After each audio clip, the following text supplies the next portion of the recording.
అత్యంత కృప కలిగిన యేసు క్రీస్తు నామములో వాక్యాన్ని వింటున్న బిడ్డలందరినీ కూడా దేవుడు సమృద్ధిగా దీవించి ఆశీర్వదించును గాక. ఆమేన్. ప్రియ దేవుని బిడ్డలారా, అందరూ ఎలాగున్నారు? బాగున్నారు కదూ? ఉదయం లేచి ప్రార్థన చేసుకున్నారా? కుటుంబ ఆరాధన చేసుకున్నారా? మీ ఇండివిజువల్గా వాక్యాన్ని చదివి ధ్యానిస్తూ ఉన్నారా? కుటుంబ ఆరాధనలో వాక్యమే చదివేస్తాం అయిపోయింది అన్నట్టుగా బైబిల్ పక్కన పెట్టేసి మళ్ళీ దాని వైపు చూడకుండా మళ్ళీ రేపు ఉదయమే చూస్తూ ఉన్నారా? బిడ్డలారా, మీరు వాక్యాన్ని ఎంత శ్రద్ధగా చదువుతారో, ప్రార్థనా జీవితంలో ఎంత శ్రద్ధగా ఉంటారో, ఆధ్యాత్మిక జీవితాల్లో మీరు ఎంత శ్రద్ధ కలిగి ఉంటారో దేవుడు మీ పట్ల అంత శ్రద్ధ తీసుకుంటాడు. బాగా అర్థం చేసుకోండి. మీరు దేవుని కార్యాలను అశ్రద్ధగా చేస్తే ఇబ్బంది.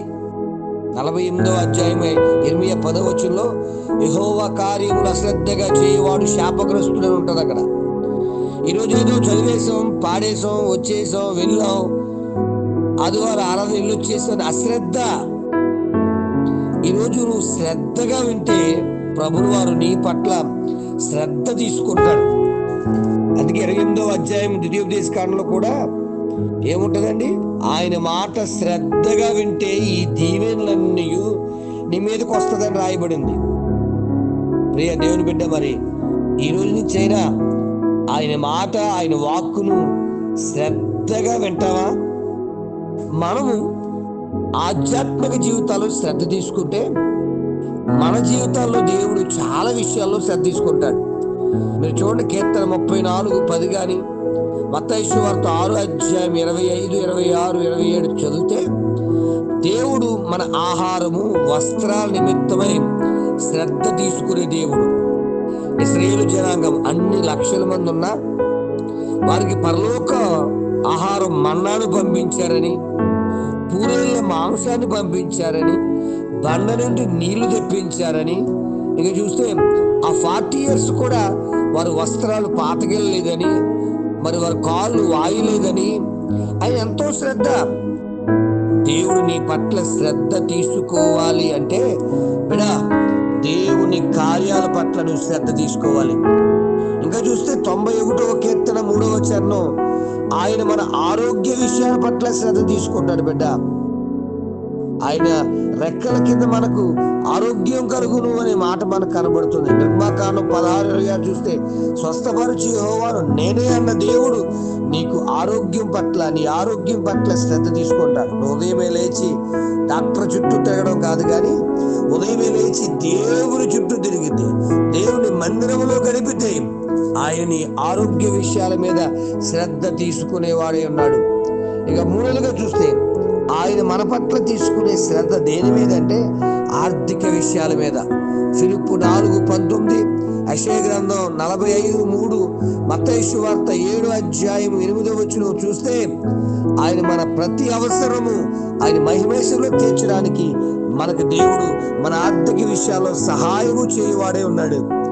ఆయన తెరవగా మూసేవాడు ఎవడండి?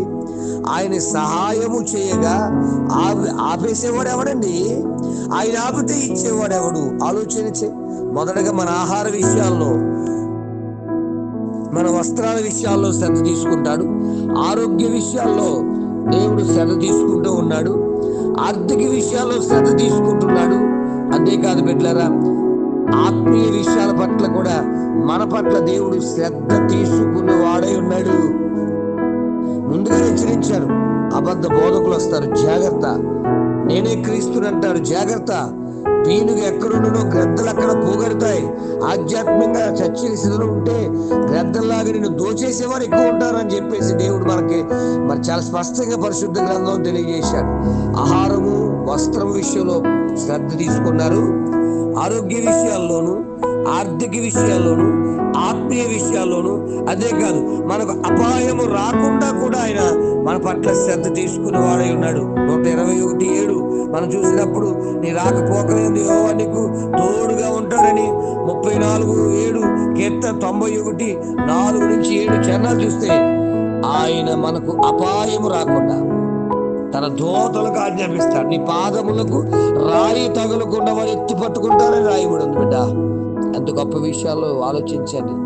ఇంకా చూస్తే అన్ని విషయాలు మన పట్ల దేవుడు శ్రద్ధ తీసుకుంటూ ఉంటాడు. అందుకంటే యెషయా గ్రంథం 49:15 స్త్రీ తన గర్భమును పుట్టిన బిడ్డను కరుణింపకుండా తన చంటి పిల్లలను మరచునా, ఒకవేళ వారైనా మర్చిపోతారేమో గాని నేను నిన్ను మరిచిపోను అన్న రీతిగా వాక్యం వింటున్న బిడ్డ, ఈ రోజు నా యేసయ్య నీ పట్ల శ్రద్ధ తీసుకుని ఈ భూమి మీద ఉండగా నీకు పరిపూర్ణమైనటువంటి కాపుదల, ఒకవేళ ఈ భూమిని విడిచిపెట్టి వెళ్తే పరలోక రాజ్యములో ఆయనతో ఆనందించి భాగ్యాన్ని ఇవ్వాలన్నంత శ్రద్ధ తీసుకునే నువ్వు పాడవకూడదని యేసయ్య ఈ లోకానికి వచ్చేసాడు నాన్న.